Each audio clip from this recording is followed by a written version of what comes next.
Welcome to E Street Arts' Sounds of New Briggate, a podcast series hosted by local people with local stories that celebrate a unique and vibrant high street in the heart of Leeds, New Briggate.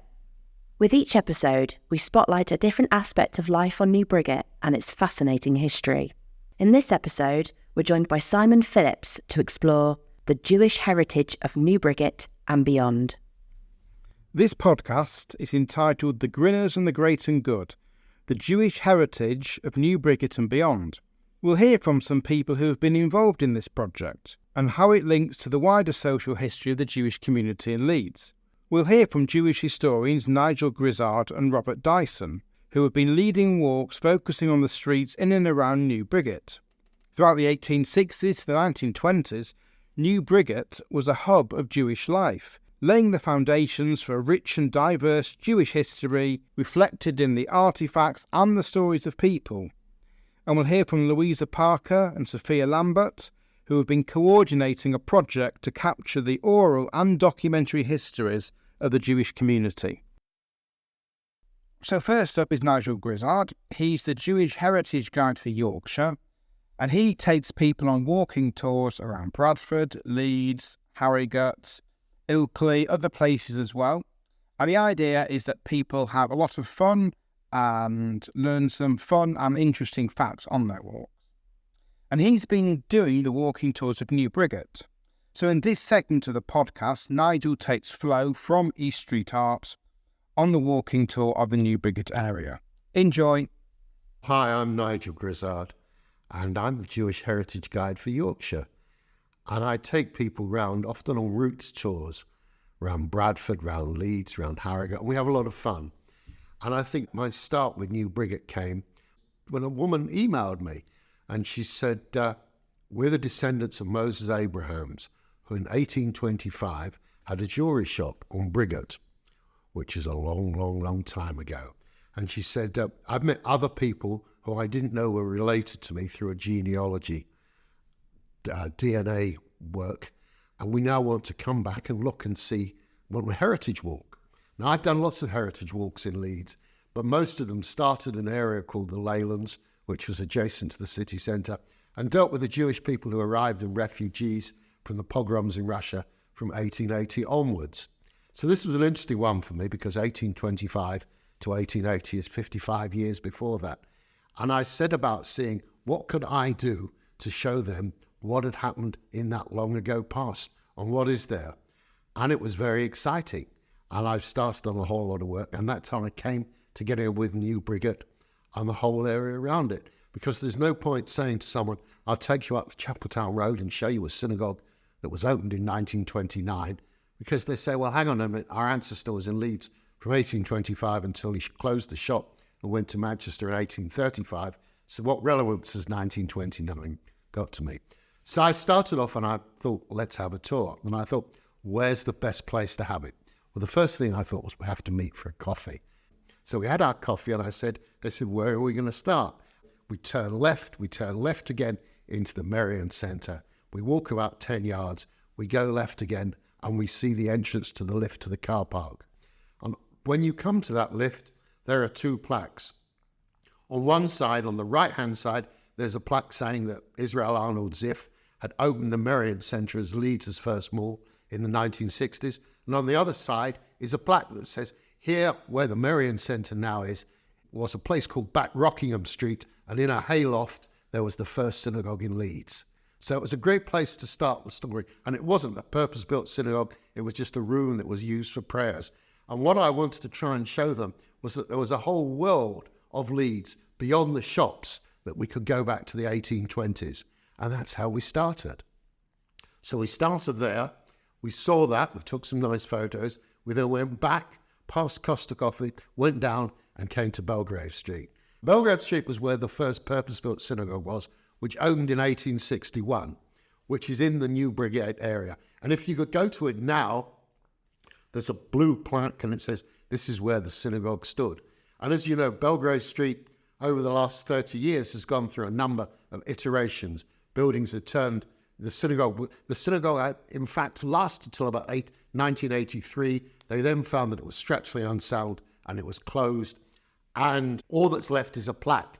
But the building they put it on has gone through a number of iterations, and the building opposite, the building down the road. So every 10 years you go down there, the whole street changes. And we've got a lovely photograph of Belgrave Street in the 1960s, showing it completely open with all those old box-type cars from the 1960s with like land around it. And now it's just totally boxed in. But one nice thing, and if you're interested in the history of the synagogue and the new Briggate area, is that the stained glass windows in the synagogue were all taken out, and the pulpit was taken out, and they were relocated in a synagogue in Shadwell Lane. So if you go up to Woodley in Shadwell Lane in a synagogue that's used, you'll find all the bits from the synagogue in Belgrave Street. So that was our second spot. And then we started our way onto New Briggate. We go down, one of the nice things by New Briggate is there are some arcades, aren't there? Just by that, because, and one of the big things that Leeds had was a tailoring industry. And as we know that the Jewish quarter, which was in the Leylands, was adjacent to New Briggate. And I remember on another group, we had American visitors, and there's a lovely place in one of the arcades where they have an old-fashioned treadle sewing machine. So I had one of my guys who'd come from America. His family had been in the tailoring industry many years before, and he sat down and started working the treadle, and we took some photos, and he was very happy. So it's like bringing history back to life. So we went in there. The other thing that we then did was we went back onto New Briggate, and on New Briggate there used to be a number of Jewish-owned jewellery shops. None of the shops are Jewish-owned before, but on a Jewish home and a Jewish shop, you should put a special little box on the right-hand side of the door called a mezuzah, and in the mezuzah is a scroll. And one of the shops still has a silver mezuzah on, so we went there and I show everyone the mezuzah.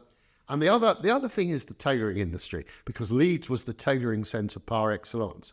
Leeds was men's tailoring industry. It was the big thing. And I arrived in Leeds in 1976, and the factories were still going before everyone sold up and moved the whole industry to the Far East or to other places. But if you go around the corner, you'll find just off New Briggate that there is still a Jewish tailoring shop. It's called Breitbart's, and there are twin brothers there, and they're still in the tailoring industry. They were once the family who owned it. When they owned it before, they had lots and lots of people. Now it's just down to the two brothers who run the firm. And there's a fabulous BBC TV film where one of their relatives, Simon Glass, who's a TV producer, goes back to meet them, and they get him to try and turn up a pair of trousers. And this was a skill that everyone had. It's now a skill that's lost. But one of the things that relates to the tailoring industry and brings it up to this day, when there was lockdown, we didn't have any synagogue services. And Rabbi Chait, who's the minister of the synagogue in Shadwell Lane, arranged to have services every morning that you could attend. And two of the guys who worked in as well as the service going on, there was the chat. You know, as you watch something live on Zoom, you can also have a chat. And this was at the time of the PPE crisis. And two of the guys, one who'd worked and the other who'd been an owner, in fact, he was the owner of Berwyn's, remarked that if their factories had still been running in Leeds, they could have made all the PPE for Britain because they had labour forces, enough people, and with the skills. They didn't have to go to Turkey to bring all the substandard goods back. So it brings it to the present. But Leeds was the tailoring centre. Leeds was the tailoring centre for the UK. Bradford was the wool. Huddersfield, that was high quality cloth and industrial machines. Dewsbury and Batley was shoddy, which was rags. And there was this whole area called the Leylands, where there was the clothing industry, there were shops, there were people, there were factories. And interestingly, when I started doing the tours about 30 years ago, no one lived in the area called the Leylands because it was all been knocked down and it was industrial. But now they built some houses and there are people living back there. So you can see where people live back there. But this whole area was adjacent to the city centre. And if you go into Templar Street, you'll see on the wall in Templar Street by the car park, there's a magnificent map. There's a map that shows the whole city centre. It's a huge map. And you can actually understand and see the Leylands and the city centre in New Briggate. And it's fabulous. And it shows you everything that's there. So this was, you know, if we could go back, if we had, did you ever see the film Back to the Future? Doc has a time machine. And I really want to go back to Leeds in 1900. So we can see when this whole area, which they call the Leylands, was full of houses and people and shops. And they used to use also a little word, they had a diminutive. In Yiddish, they used to call it a shop key. And the shop key wasn't a proper shop, but it was like a room you had in your house where you sold things out of the window. And in fact, I went back to Poland in the 1990s and I saw similar things where you saw faces coming out of like little kiosks. And there were all these places because people didn't have fridges and there weren't supermarkets and it was a different world. And it's just, you know, it's all about stories and people. I even had, and I've had lots of people coming. I remember I had a guy who was an American professor of nuclear physics who was heading back to Texas. And he said, I'm at a conference in Leeds and I'm running to Manchester Airport, but I must come and see, because I'm doing the genealogy. Everyone's big on genealogy. I want to see where the family lived. And I've got an address in Templar Street where someone left for a wedding. I said, great, you can come back, because if you go to Templar Street, all you can see is car parks now. One big car park on the left and one on the right. I said, it's a car park. He said, no, I got to come. So we come and we stand where the car parks were. He found the house, and that was it. He was happy, and he went back to California. Went back to Texas. And, you know, lots and lots of stories. The other bit that's left of the tailoring building, if you go down to the bottom, to there's a car park on Edward Street, and you walk down towards John Lewis, there's the Lions building. And the Lions building, if you look at it, it was a tailoring building, opened in the 1930s. There are two plaques. One of them says the name of Sophia Lyons, and she opened the building. And often the magnates' wives, the big tailoring industry, the bosses' wives, had their names on the plaques in the buildings. And this is one that's left. Now, about 30 years ago, when I first found this plaque, I was told the building had 5 years' life. The building is still standing there. No one's done anything to it, but things are there. It's like a foundation stone. It was like the wives were there to put the foundation stones. Very interestingly, Burton's, who was the great tailoring, opens his first shop in Chesterfield.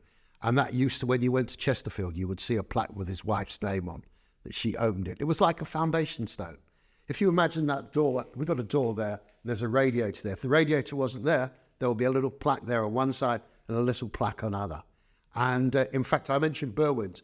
Somewhere off Roseville Road, there's another building there that had plaques on it. Whether the building is still there is a different thing. But it was a big thing about putting plaques on buildings to say, you know, your wife opened it, you know. And the wives obviously had a role in life. As they also were involved, you know, the men owned the business and the women were involved in charity. Very important. Charity was looking after the poor, making sure, you know, that there were events and galas. Ladies who lunched could give money to charity. You know, I arrived in Leeds in 76. And in those days, lots of the generation above me, the women didn't work, but they were into charity. My generation, my daughter's generation, everyone works now. It's totally different. It's a totally different world. But there was an acceptance that there were bazaars, there were big events people got involved in. There were fundraising committees, you know. If you were in charge of a tailoring firm with 1,000 workers, and there are a number of them in Leeds, it was your role to be involved involved in charity. You didn't go down to the factory, but your role was to be involved in charity and to helping people. But it is interesting how things come and go. And when we come back to the older history, there used to be a plaque between Harvey Nichols and Virgin Money. It wasn't a plaque. Someone very carefully had put on Briggate. They put a map of 1851 Leeds. Wonderful, on a plaque. Leeds City Council had done it. And it was great to talk about heritage. We went to the City Varieties last night. We came out. We saw all these new bollards put on Briggate. And where was the map? The map had obviously gone because the bollards are there. So that's another lesson, that things that are there one day disappear the next. But we have great fun taking people around Briggate. And one of the other things, coming back to the people who had family there in the 1820s, where do you take them to show them the 1820s? Where do you think about, if you go into the alleys, and we went into Whitelocks and then walked up the alley, and you get the feeling, you've come off Briggate, you could be back in the 1820s. Very, very interesting. And similarly, there were some houses on Merrion Street near where Nash's, the fish restaurant, used to be. I think have they been knocked down now? I know when I last looked at them, the demo boys were having a go at them. But you could actually imagine, these brick houses, narrow streets, everything like that. But I fear that if I go back today, they've gone. In the 1880s, pogroms start in Russia. Literally millions of Jews decide time is to leave. Everyone is heading for America. The route often is Hamburg to Hull.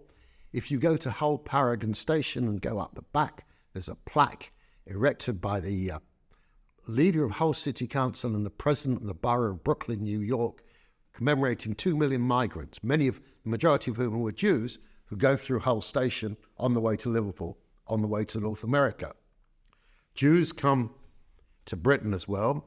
They're moving. The whole community gives everyone a meal, says, you're here, but we can't. There's no jobs for you here. Got to keep moving. So when they come to Leeds, it's the first English-speaking city that they arrive in. And then it becomes interesting because there's also Sheffield a bit further to the south. But Sheffield's main industry is steel, and it wasn't a traditional industry for Jewish people to go in. But tailoring was, everyone had a sewing machine back home in Eastern Europe, and they had an opportunity to work, and they come to Leeds. And Leeds is interesting because it becomes the major tailoring centre of the UK, and the people who run the tailoring industry in Leeds become national figures. So Montague Burton is a national figure. It's like this is the headquarters. They don't move their headquarters down to London. They make their headquarters in Leeds. Burton employs 13,000 people, some huge number of people. And there's this huge factory which still exists in part in East Leeds. And I did some work on the tailoring industry in Leeds and about Burton. It's very, very interesting. I found a friend of mine, she said her dad had featured on a programme, BBC sort of documentary, and they had it. I met someone else who told me, she said her mother used to threaten her that if she didn't work hard, she'd end up sewing at Burton's. And she said she worked hard and passed all her exams and became a work study officer. And then she was sent to work as a work study officer at Burton's, so she couldn't get away from it. All sorts of interesting stories. But there is this whole thing of class warfare where you have lots of Jews who come from Eastern Europe who are employed in the tailoring industry with Jewish bosses. In the 1890s, they have a big tailoring strike, and they try and send scab labour up from London to break the strike. In the end, there is a minister called Moses Abrahams, who is the minister of the synagogue in Belgrave Street, and he acts as the mediator. And they have the workers on one side and the bosses on the other, and they manage to settle the tailoring strike. But the tailoring is interesting because as well as having the big factories, you had smaller factories, and then you had specific people who did specific jobs. So someone made buttonholes. I mean, it just seems strange, but you became a buttonhole manufacturer. There were other people who were out workers who took the work home. And in the same way as if you went to Leicester today, where there's a huge Asian clothing industry, you'd find that as well as there are big factories, there are small factories, and there are people working at home.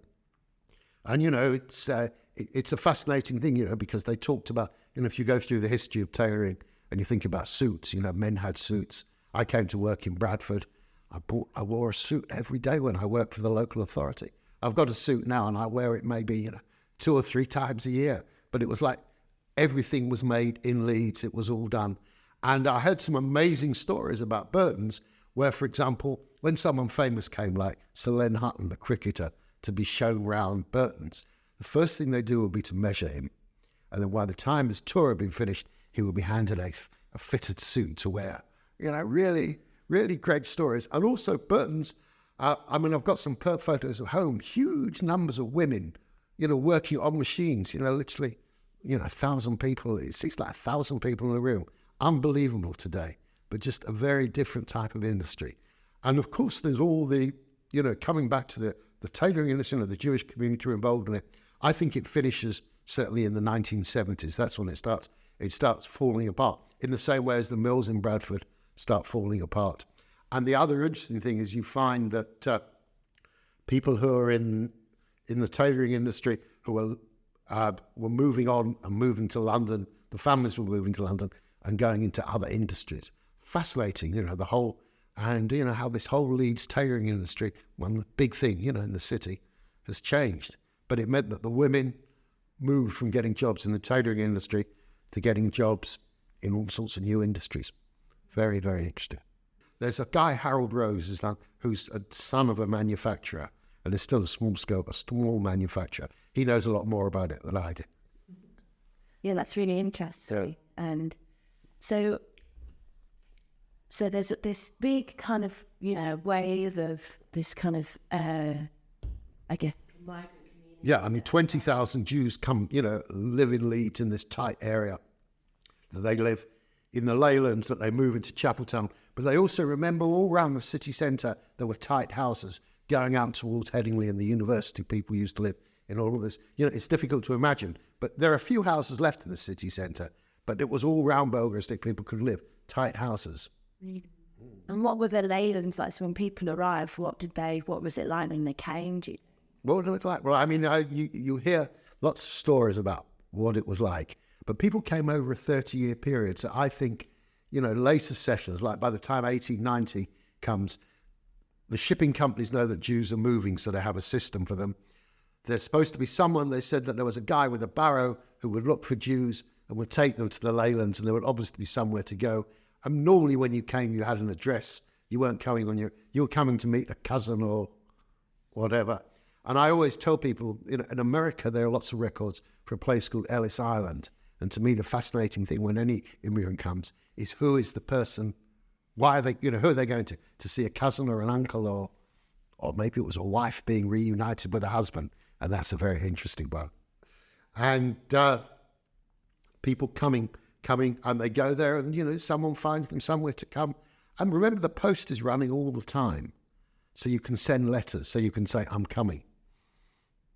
You may not be able to ring, or, there's no WhatsApp or anything like that, but at least they have an idea that you're coming through and that you're coming there. And, you come here, you start, you get you get a job, and life goes on. Very interestingly, there were 3 or 4 big, what they call board schools. One of them still exists in the Leylands, and it's now a Chinese cooking school. Well, you certainly know it's a school anyway. So when you see it, and these were the places that the Jewish kids went through. And then the other thing that happens is, if you've been born in Leeds and educated in Leeds, you are a different person to a parent who's come from Eastern Europe. And so a lot of the kids then go off to America. And when they arrive in America, they're not what they call a greenhorn speaking Yiddish who's used to the ways of the village. They're English-speaking young men and women who understand how Western society works. So they're like on a fast track into American life. Lots of fascinating stories. But there are interesting stories, about dad goes and wife's left in the village with the kids. And then when she turns up, is dad ready to receive her? In most cases, yes, but, migration is migration. And the other thing is, you meet, and some of those stories have been preserved. I have a friend called Alan Castle who made a film called The Jews of Leeds for BBC TV in, I think, the early 80s. And there were still people who, come from abroad and remembered all those stories. But the whole area, just disappeared because everyone moved up and it was cleared. And also where the Sheepscombe interchange is now. There were whole synagogues and houses and everything. But there's the old Leodis photo archive. Have you ever seen that? And you can put in all these streets, and find them. What changed was prosperity. You come as a poor immigrant, you find somewhere to live, you set up a shop, and then you realize, you want a better life for yourself. And a better life isn't in a back-to-back or in a place with outside loos. You want to move up to the next suburb. And the next suburb you moved from. People moved out of the Leylands area. First they moved, there was an area called Camp Road. This is all gone now, but it was where the Sheepscombe interchange was, so people moved into houses that. And then if you go a bit further north, there were places that have all disappeared. I've seen old maps of Leeds, Tramway Street, Sheepscombe Street north, and all sorts of interesting places, and people move into Chapeltown. And they then move into Chapeltown, and they re-establish, and Chapeltown becomes the Jewish quarter, with Jewish institutions, with synagogues, with social clubs, with Jewish shops. I arrived in Leeds, I said, in 1976, even though by that time most of the Jews had gone from Chapeltown, the shops are still there. The shops, stayed there. And they don't move further north to 1980s. And then again, you have the next move, and we're moving quite quickly. After the Second World War, the dream is 3-bedroom semi-detached suburbia. That's not just the dream for Leeds, it's the dream for Jews living in Glasgow, in Manchester, in suburban London where I lived. And people leave Chapeltown, moving up to Moortown. And then they move further north to Alwoodley. And Leeds is a fascinating city because if you stand at Alwoodley Gates, the junction of Alwoodley Lane, Wigton Lane, the Harrogate Road, apart from the grammar school, the city stops. It just stops. You go straight into the country, and the next stop is Harewood Village and Harewood House. Very, very interesting. So people move all the time. And now the interesting thing has been, in the last 20 years, people have started coming back to the city centre. People have been building houses in the city centre, and that attracts young people back. So, life is continual change. When I moved north, there was this wonderful phrase which I'd heard in Leeds and Manchester called IDB, and everyone knew what it meant. And if I mention it to young people now, no one has a clue what it meant. And IDB meant in daddy's business, and it was normally some obnoxious young man who was completely incompetent, who drove a sports car, who thought that he was going to take over his father's business. That the day would come when he wouldn't have to get up early like his dad, wouldn't have to work hard, but all that his dad had would become his. And they used to use this phrase in the north, these guys who were IDB, as they said.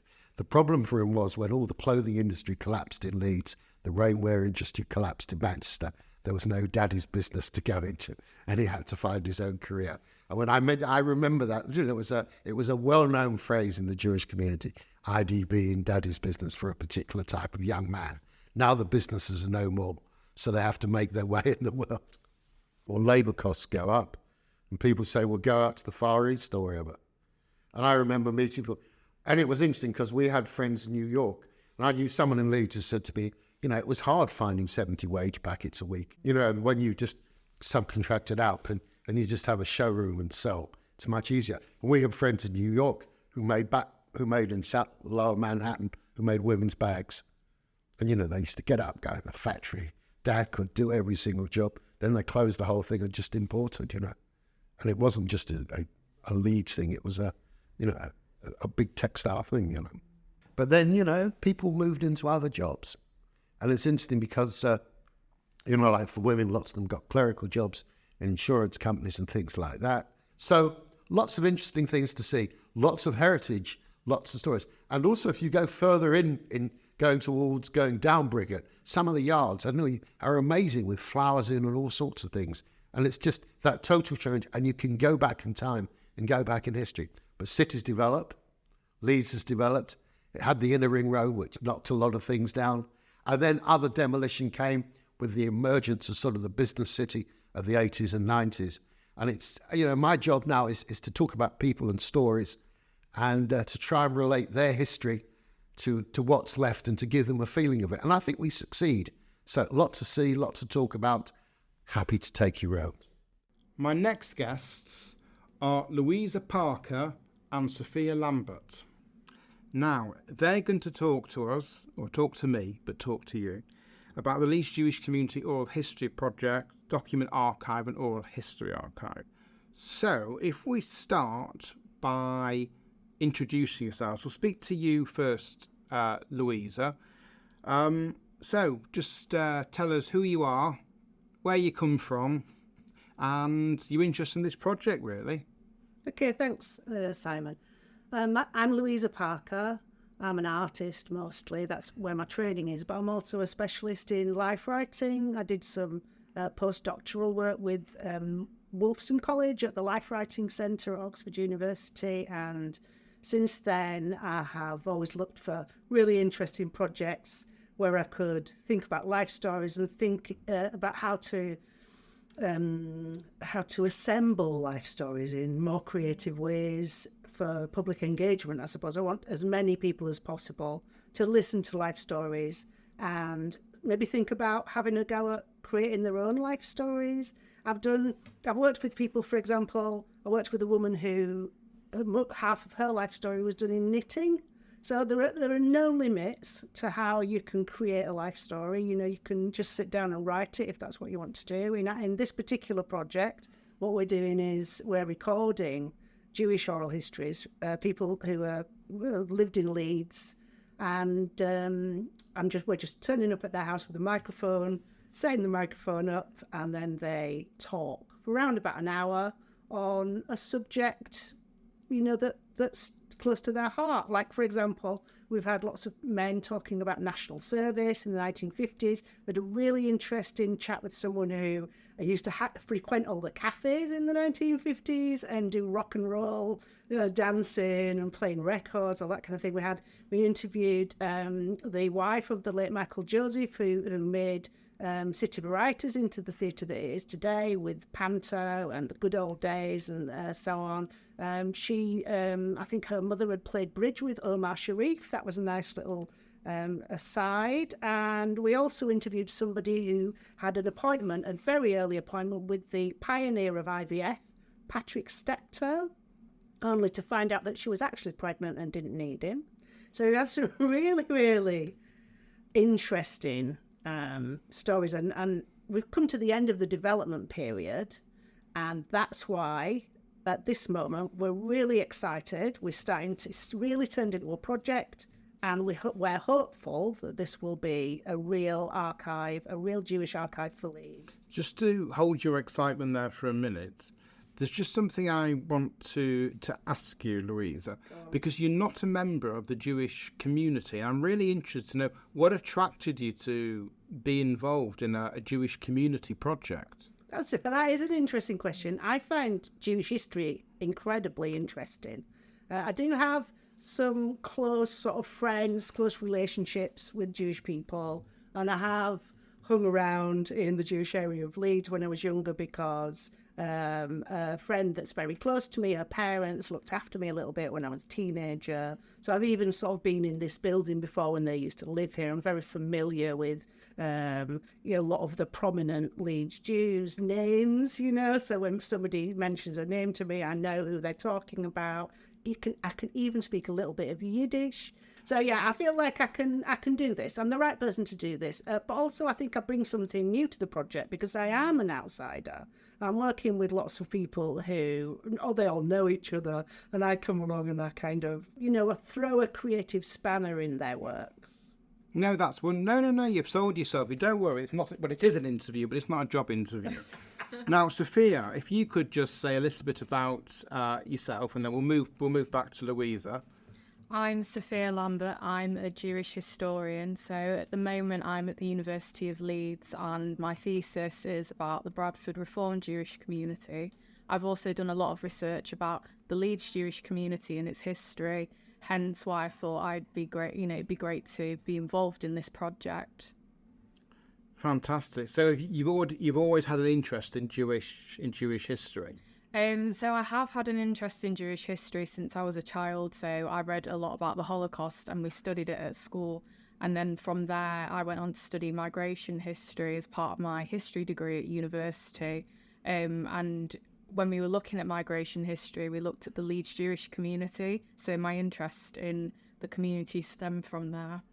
Okay, so the Leeds Jewish Community Oral History Project. Now, this obviously tells the stories of many, many people in Leeds, including memories of New Briggate. So you touched on it before, Louisa. So how many people have told their stories so far? When did it start, this project? The project actually started with a book, which is called From Leylands to Leeds 17. And it was authored by Diane Saunders and Philippa Lester, but also a community team helped to put the book together. And in the course of making the book, the team made recorded interviews of quite a lot of people who were sort of contributing, mostly documents or little life story fragments. And on that basis, Alan Benstock of Millim, Millim is a literature festival, a Jewish literature festival for Leeds, part of Leeds Literature Festival. And what Alan wanted to do was to build on the sort of small collection of fragments into something a little bit more substantial. And so that's what he engaged me to do. And I've got all of the original files from the book and kind of looked at, actually with Sophia, looked through it and thought about what kind of themes, how can we expand on the existing chapters in the book. So that was our point of embarkation, wasn't it? Yeah, it was. And me and Sophia have actually been working as a team since the start, but we're starting to diverge a little bit now, where your job will be more about the document archive and mine will be more about the recorded oral history work. Okay. Yes, it's quite a famous book from the Leylands to Leeds 17, and obviously the much missed Diane Saunders, and that very much will be one of her legacies. So, the document archive, right. So, what does the document archive consist of? Or what do you hope it will consist of? I think we're hoping to that it consists of photographs from the Leeds Jewish community throughout history, any material as well about the Leeds Jewish housing, photographs of special occasions that happened in the community and festivals as well. Very, very good. And where are all these materials stored? Have you had to trawl the whole of Leeds 17 or the libraries to get all this? So some of it we've collected from people that we've interviewed. Some of it has also come from the McCaw archive as well. The McCaw really have been very generous in giving us quite a large collection they have of documents, which were just being stored upstairs in the community centre, and we're really hopeful to sort of create something that's publicly accessible rather than locked in a cupboard. It's really some really precious material in there. Okay, and obviously this podcast is part of the wider project about hidden histories of New Briggate, which includes synagogues. So have some of the materials you've collected and the people you've spoken to spoken about old synagogues, memories of going to synagogues? Sometimes, yeah. I mean, the people that we're talking to are often talking about their parents when we're thinking about going back to New Briggate, because, in living memory, most people have been to synagogues on the way up, on the way up towards Leeds 17. So there's not been much of that now. Mostly people have been reminiscing about their work life, their personal life, their relationships, things that happened to them when they were younger that were significant. Like, for example, doing national service for men was a really big thing. That was something that really was life-changing for most of the men that did it. And, for women who grew up during the time, most of the women that we're interviewing are in their 80s, so they grew up during the time when women were getting a little bit more freedom and were able to, for example, run their own businesses. So we've spoken to quite a few business women and some really, really interesting amateur historians who just have collected documents. One guy who, on the way out of the interview, actually, we've invited him to give a presentation at an event that's coming up on the 25th of March, if anybody's listening. Oh, we'll come to that in a minute. But he'd done a whole genealogy of his street for an open university degree. So people are really into this. And also, Simon, of course, you are an absolutely brilliant historian of your own. And we're sort of bigging up McCaw and their generosity. But actually, you had your own archive, didn't you? We do have our own archive, yes. I'm suddenly becoming an interviewee, but since you asked me a question. So, yes, so Leeds Jewish Housing celebrated our 70th anniversary last year, and there's all sorts of nuggets that have been found in there. Royal visits, tenancy agreements, new properties being opened, and, of course, the people as well. And you'll both remember we found something from the early 1900s, didn't we? We did. Yeah, we did. It was somebody had left something in trust. It was a bequest from Paul Hirsch to the Board of Guardians. Yeah, it was because I've just looked at it this morning. Yeah, and it was £1,000 in 1924, something like that. Yes, also all sorts of things in there. Yes. Really excellent stuff that you've collected. Yeah, it's been fascinating. So, and obviously this teases out the personalities who've been involved in the Jewish community. How many stories have been told as part of this so far? I'm sorry I didn't answer that question. Did you already ask me that once? Yeah, I do apologise. So I think that there were around about 100 very short recordings that were made for the book, and now there are 243. 243 stories. It's quite a lot. That's why it's taken me such a long time to edit them. Wow. Wow. And what year do these go back to? What's the earliest memory that anybody has mentioned? Well, from the book, obviously, some of those people have passed away now. So we've got some slightly older memories there that actually do go back to the Leylands. Sometimes we are asking people to talk about not only themselves, but also their parents and their heritage. So sometimes we are getting memories that go back to the sort of turn of the last century. But mostly, actually, it's about people are talking about the 1930s, 40s and 50s. And that's their time, isn't it? You know, anyone who's in their 80s now, that's the time that when they were, most of the things that were significant in their life, that's when it was happening. And I'm sure listeners will want to know, any funny stories or anecdotes or things that you thought, gosh, I wasn't expecting that? So many, and actually some really touching moments as well. I mean, our Jewish people are famous for their sense of humour, so we've had some hilarious interviews, really, really great. But actually, one of the most touching moments was about Morris Brostoff, I think, whose father made brushes in a factory down in the Leylands, down in Mabgate, actually. And as we were talking, he was quite, not quite sure how old he was, but he was an elderly man. And he was really enjoying talking about his father's beautiful factory, which had been designed as something else. He was trying to describe it. It had a sort of circular roof and a circular window in the front. And so I was busy Googling it while he was talking. And I found a picture of it and turned the computer around. And he just went, oh, that's it. And he was just so delighted to be seen. It was on an article, a Yorkshire Post article about iconic buildings. It's not there now. It was demolished a long time ago. So just some really, really lovely. I mean, the story about Patrick Steptoe I thought was fantastic, because I think we were there talking about something entirely different.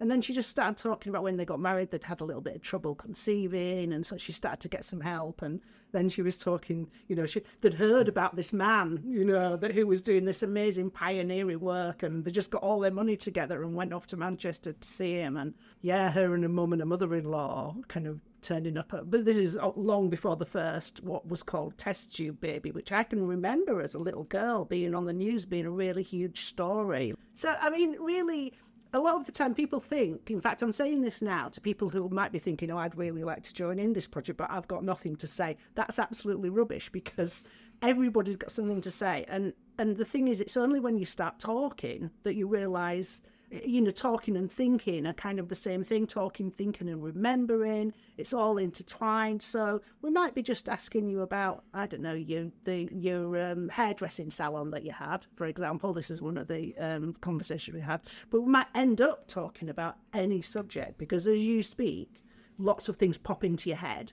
And in an oral history interview, you can just say that. Yes, it's funny you mentioned hairdresser salon, because there's a Simon Phillips who was a hairdresser who people don't confuse him with me. They always say, oh, yes, are you Simon Phillips, the hairdresser? No. Oh, are you Simon Phillips, the solicitor? No. Oh.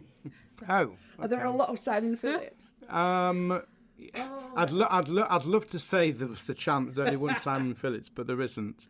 So, Sophia, just related to what I've asked Louisa. So when you've been looking through the document archive, is there anything you've seen which you've thought, wow, that's amazing?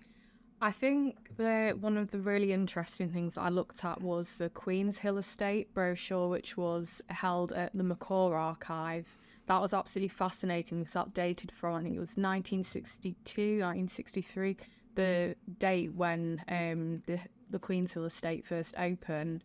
So it was just really nice to look through the brochure and see, you know, all the houses and, you know, like the glorious days when it first opened. Because those really were the glorious days of social housing, weren't they? And sort of, you know, these wonderful new houses that had got everything that you needed, you know, indoor bathrooms and beautifully made and gardens and so on. Yeah, I mean, there's a really good book actually called Bad Blood by Lorna Sage, which is a life story. And she describes being moved from a dilapidated old house into a brand new house in the sort of late 1950s. And that's the shock. And that's interesting because we think about the Jewish community, you know, who lived and worshipped in and around the New Briggate area, where, you know, there was the concentrated flats and large families, the sweatshops, and gradually, of course, the Jewish community have moved north, and that's obviously where the Queen's estate is, really. What I wanted to ask you, Sophia, is there must be challenges when you're looking at documents, old documents, about the temptation to say, well, this is amazing, and put all your hands over them. And have you had to be very, very careful in how you actually, you know, touch and look at and preserve these items? Yeah, so a lot of my experience of handling archival objects comes from working with Leeds museums and galleries, and I recently left Leeds University Special Collections as well, so had a lot of experience there working in the archives and handling objects that were from like the 16th, 17th century. Luckily, the material that we were looking at was a lot more modern, and most of it was in great condition, but I know that it's important, for example, that you need to, you know, wash your hands before you touch any of the paperwork. And as well, me and Louisa for the archive have started looking into getting some materials, so gloves and things like that, so that you can handle the photographs, which is something that you always need to be aware of. Yes, okay. Yeah. So, Louisa, you touched on this. You mentioned the date of the 25th of March. So what's happening on the 25th of March? It's our first event where the public can actually come and have a look at what we've been doing, or have a listen, anyway, to what we've been doing, but also a look. So we're going to have some documents or replicas of documents that people can see, depending on the fragility of the document. We're going to have a listening post where you can actually listen to some of the oral histories that have been recorded. I've also made some videos, so if we can get our hands on a projector, you'll be able to watch some videos as well. And 3 people who've been recorded are going to come and present their own history, because lots of people, you know, have written their own books, or they've got a presentation that they do a talk. For example, there's a woman who does a presentation about her father, who was a prisoner of war. It's absolutely a wonderful presentation with lots of photographs and really detailed history.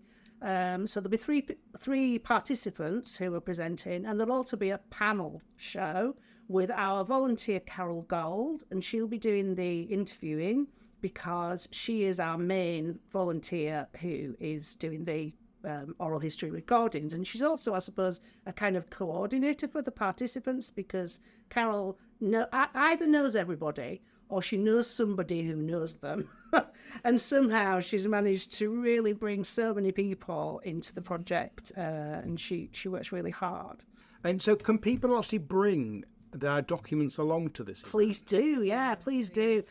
We can't promise to take them off you, but we'd really like to see what you've got, because what we might do is make a note of what you've got, maybe photograph what you've got, and then we can start to think about how this can fit into our archive, because we are applying for several grants. We're hoping, we've been offered a space in one of the synagogues. It's got a desk, it's lockable, it's secure, it's dry. We've got a whole team now. I think we're a team of 8. Are we a team of 8? Round about 8 people. So this project has really grown since June, and we feel like we're proper now, don't we? We're getting there. Yeah, I was going to ask you about who's involved, because you two are fantastic. You do lots of work, but I know you can't do it on your own. So how big? You said the team is 8, and what types of people are on this group?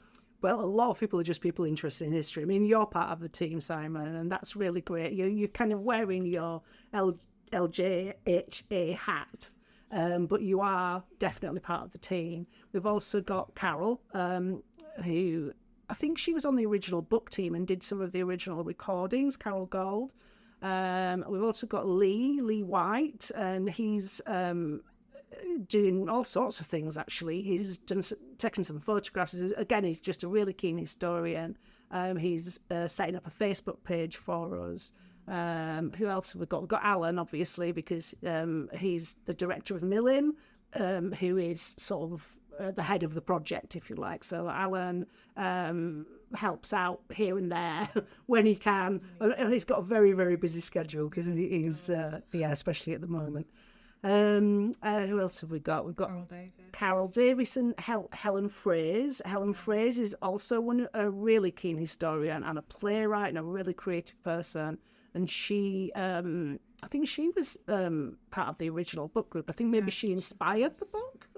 She did. Yeah, she probably. Yeah. And do you know what's really good about this? You mentioned, you found somewhere to store the materials, and it's great that, this Hidden Histories project is about synagogue, or partly about synagogues in and around New Briggate, and we're going forward hundreds of years, and potentially stuff about the early synagogues is actually going to be stored in a synagogue, which is really, really good, and telling the story of the Jewish community. Really, okay. Yeah, we just want everybody to come to the event. You need to raise some funds to buy archival envelopes, gloves, stuff like that. We also need storage boxes. That's the main thing.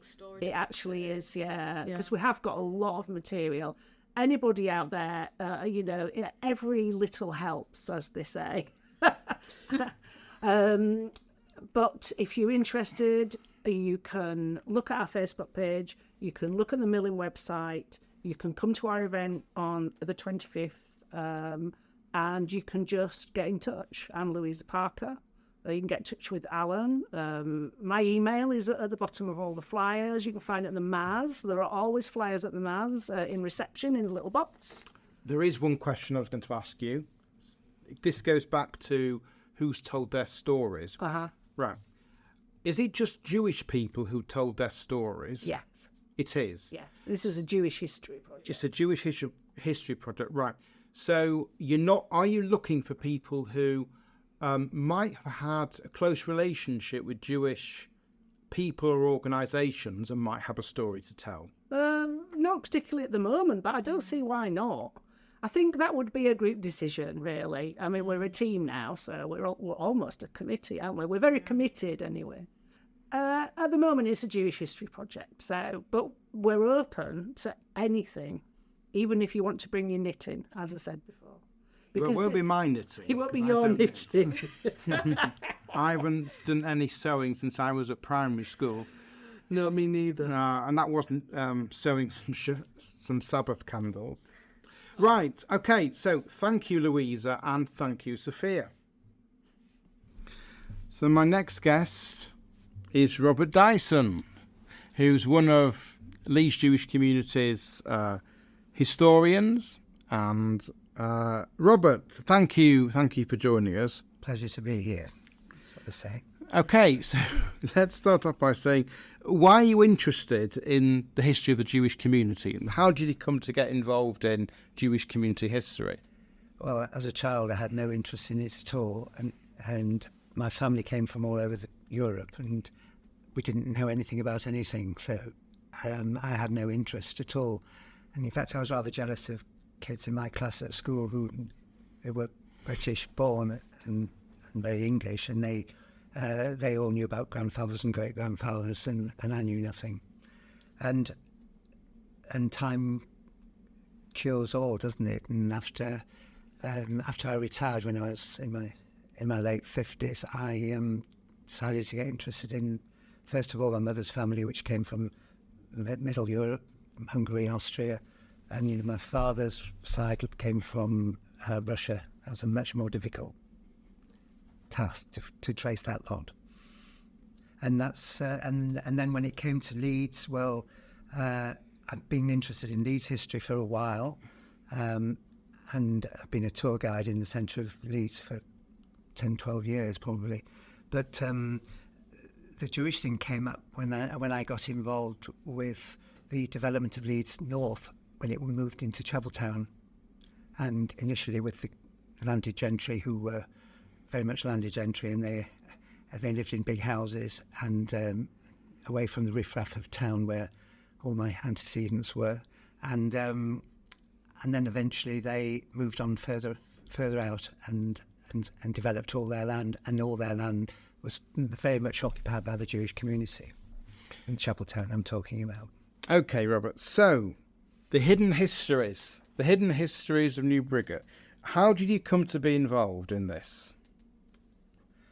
Through my connection with, initially through my son's connection with East Street Arts. I think he was a trustee at one time, and he asked me to contact somebody, Nick Greenan, who was involved very much. Well, she was a trustee there, I think, and I just went to talk to her, and when I came away, I wondered why I'd been there, because I couldn't think that I had anything much to add.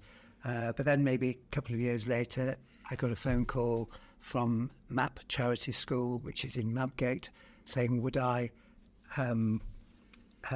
I help them write a history of their school, or their building, and in connection with grant applications, and that started it all off, really.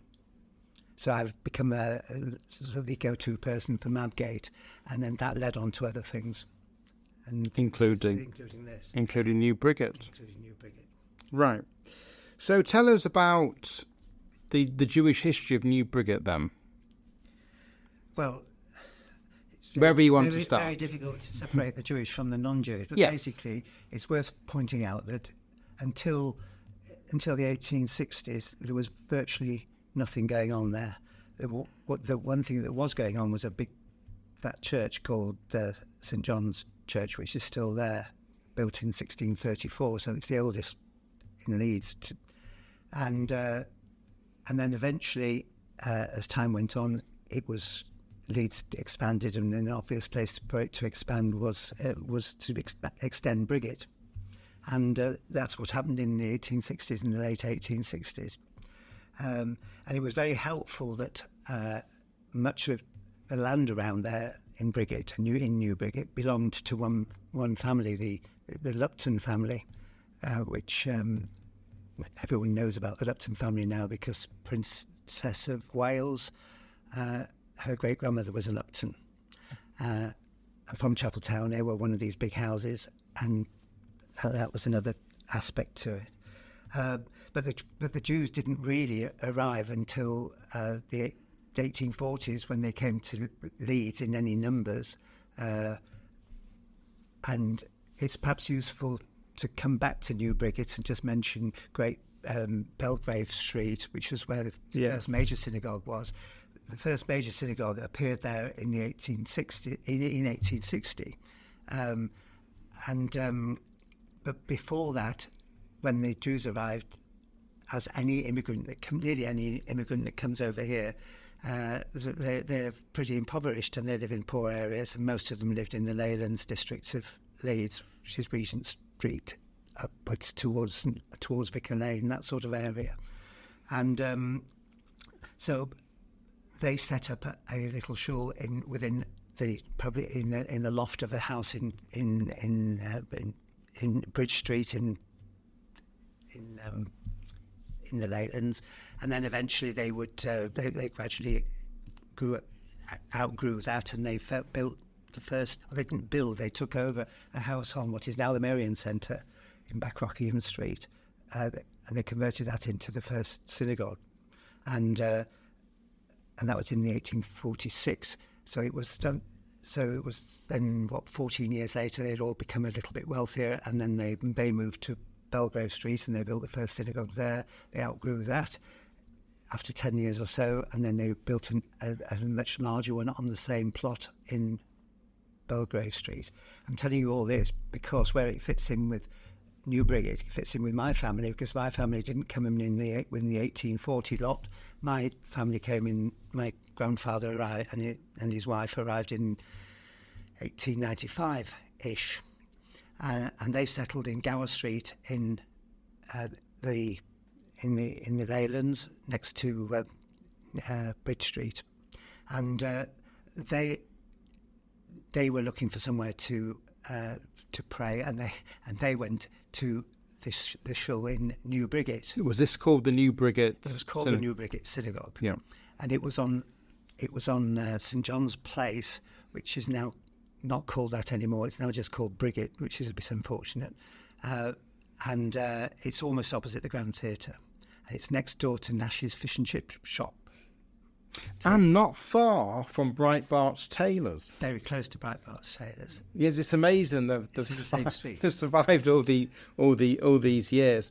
And so the New Briggate Synagogue, did that serve a different type of immigrant, different group of congregants to the Belgrave Street? It certainly did, because the people that came earlier, who were ensconced in Belgrave Street, thought they were a cut above, and financially they were a cut above the new immigrants. And that had the name of the English synagogue. It was called the English, or in Yiddish it was called the Englische Synagogue. Whereas these people who joined the New Briggate Shul, which in fact was built, I'm pretty sure I'm right in saying, 1878, it's around that sort of time, but that synagogue, the people who belonged to that were thought of as they called them the grinners, or foreigners, and they were right. and those names were given to them not by the local British population, but by the English synagogue. People would call the Jews in the New Briggate Shul the grinners. So does grinners mean foreigners or new? It's a Yiddish word meaning foreign. It has links to the word green. Someone's green, wet behind the ears, isn't au fait with things. So that's the origin of the expression. Do you know there's an old joke about if a Jewish person was stranded on a desert island, they'd build two shuls, one that they go to and one that they would never set foot in. You probably know the story that eventually they did get together. The two shuls did get together, and it was force majeure because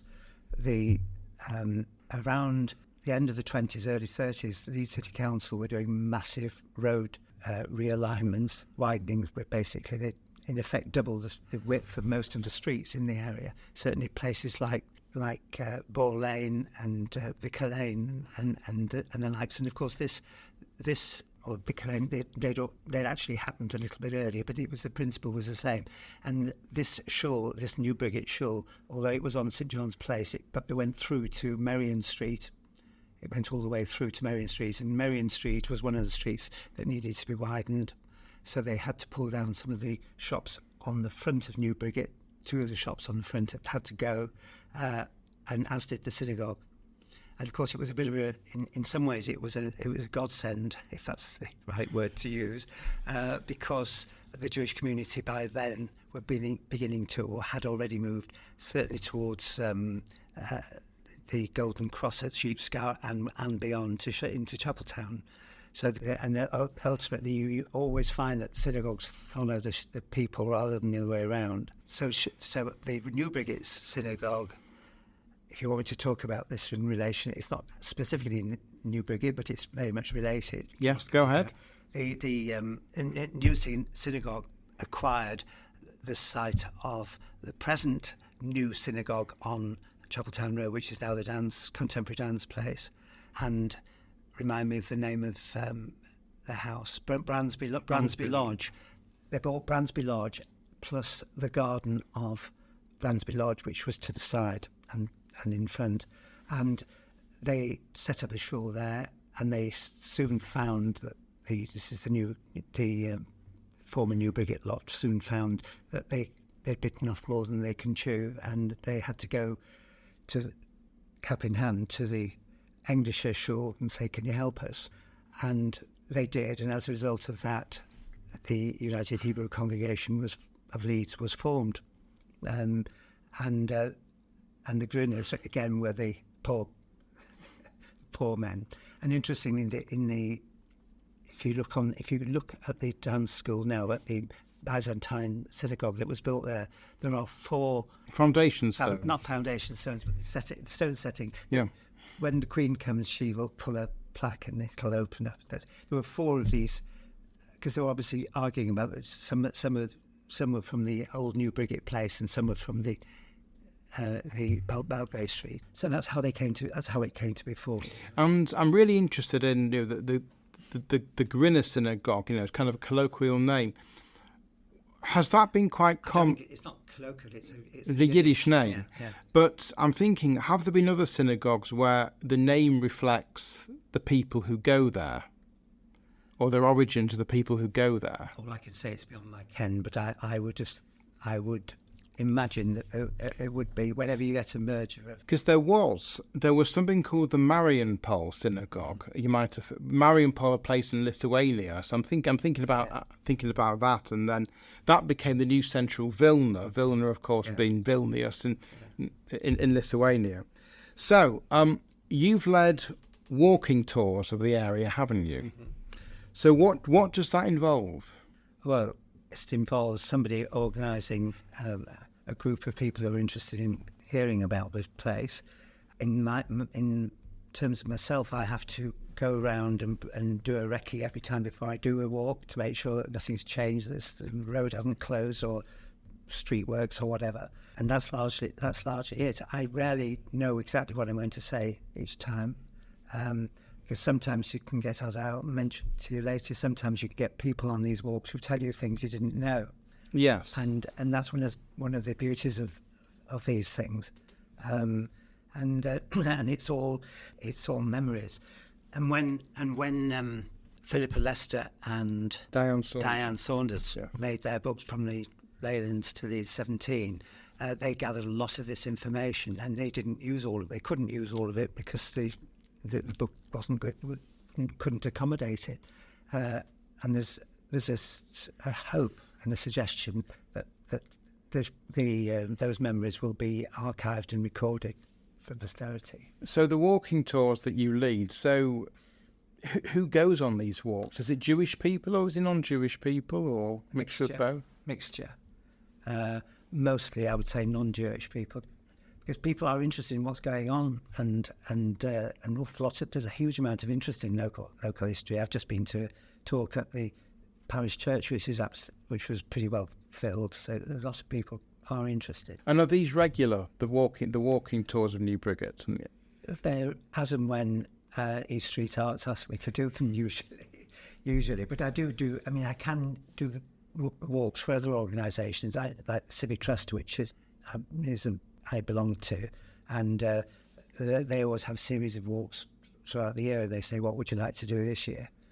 And it could be New Briggate, it could be something else. Well, I hope that when people are listening to this, it'll drum up interest. So if you want a walking tour of New Briggate, then Robert's your man, and of course Nigel as well.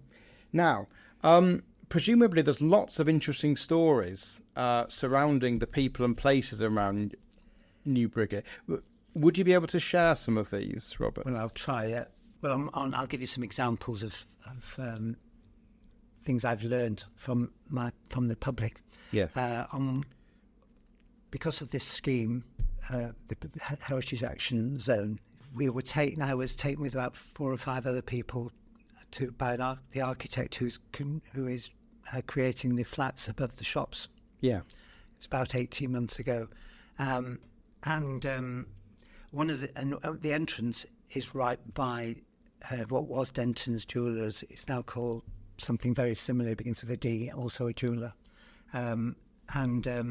We got into the building, we went to the first floor, there was a big smell of fried chicken all over the place. There had been pigeons flying around. It was a pretty disastrous sort of place. The architect stood in the middle of the room. She said, I'm going to stand here because I think the floor is a little bit uncertain where I am. So the rest of the people moved round.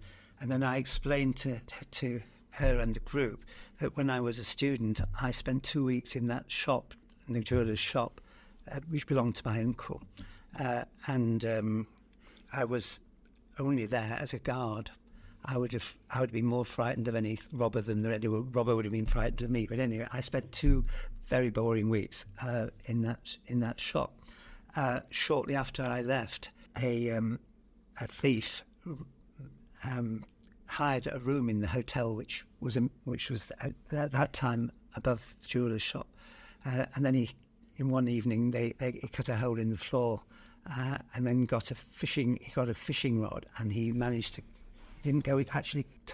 His feet didn't touch the floor of the shop, but he put this fishing rod through the hole, and he threw it, and he laboriously got everything out of the shop window.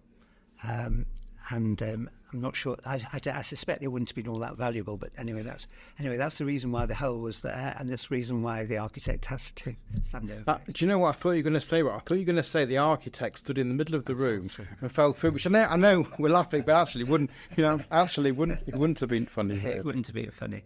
And then we did a walk organised by East Street Arts, and as we were waiting outside the jeweller's shop. One of the members of the public who'd come to participate said, I was a gay man. I am a gay man, and I 30 years ago I married his partner, and the two of us went into that jeweller's shop to buy rings, and we were a bit diffident because in those days it was, of course, it was illegal. So. That was his little story, and the annoying thing is I never took a picture of his finger. He was wearing the ring on his finger, and I didn't take the photo. That's really interesting, Robert, because of course it links to another part of the podcast series about LGBT histories of the area. So that's fantastic. You've identified that link. That works really, really well. Well, just to finish it off, he said to everyone on that occasion, he said. And the young man that served us in there was really kind and helpful, and he didn't make us feel at all uncomfortable. And that young man was my cousin. So when I next met up with my cousin, I told him the story. I said, "Do you remember this chap?" And he said, "How could you expect me to remember? There were so many of them." So that's another thing for your. So it was a small jeweller's shop, and it was one where you could get bits and pieces. It's not one like one of the ones you see in town now, the posh ones where you have guards on the door and you sit down at a table and they make you a cup of tea and so forth. It's all very different there. Anyway, but the shop is still there. And I went on. Nigel Grizzard gave a walk, and he showed us the mezuzah on the door jamb of Maya Waterman's jewellery shop. A mezuzah, it's a parchment inscribed with religious text, and it's attached in a case to a doorpost of a Jewish house as a sign of faith. You know what the significance of it all is. But Maya was actually the father of Fanny Waterman, who was a famous pianist yes. And teacher, and set up the Leeds International Piano Competition. And her brother was Harry Waterman, who was a city councillor. He was also a business partner of mine for a while. So he was a solicitor and a very, very staunch Labour councillor. So there's a good personal link there. So the New Briggate Synagogue. So what stands on the site of the New Briggate Synagogue now? What now stands on the site of it is a Tudor-style building, which is in effect a pub. It's quite significant in size. There's an interesting aspect to that because there's no obvious signs of a synagogue at all there, bar one, which I'll tell you about in a minute.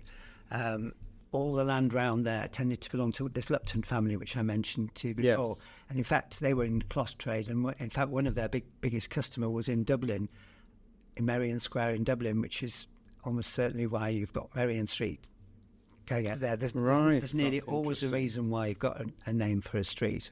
And that's I'm sure that's the case there. So the Luptons only pulled out of the area in 1948 when they sold off the last of their bits and pieces, which was the site of the two grand arcades. They sold that to Tower Cinemas, and then they moved into the centre of Leeds, on the site of what is now the Inner Ring Road between Merrion Street and what was the dispensary Yes. on North Street is now in a ring road. But in 1901, the Luptons built about 10 or 11 shops and it was in the Tudor style, and it was called Rothwell's Building, the whole thing, and because it disappeared because of the road. So knowing that Luptons built that in 1901 in the Tudor style, there's virtually no Tudor style buildings in Leeds, and then seeing that next door to the Nash's Fish Shop was a Tudor style building, I put two and two together, and it works. And so there was a Lupton building today in the land still. That's a fascinating story, and probably something that very few people know. And it's interesting. You talk about cinema that was on that site, because of course it was the Marion Pole, and then the New Vilna, which was in Chapel Allerton. That at one point was a cinema, and people used to call it the Cinemagogue because of having the cinema there. Right, Robert. So, I think that's all fascinating, actually. So, thank you very much. Thank you very much, Robert. My pleasure.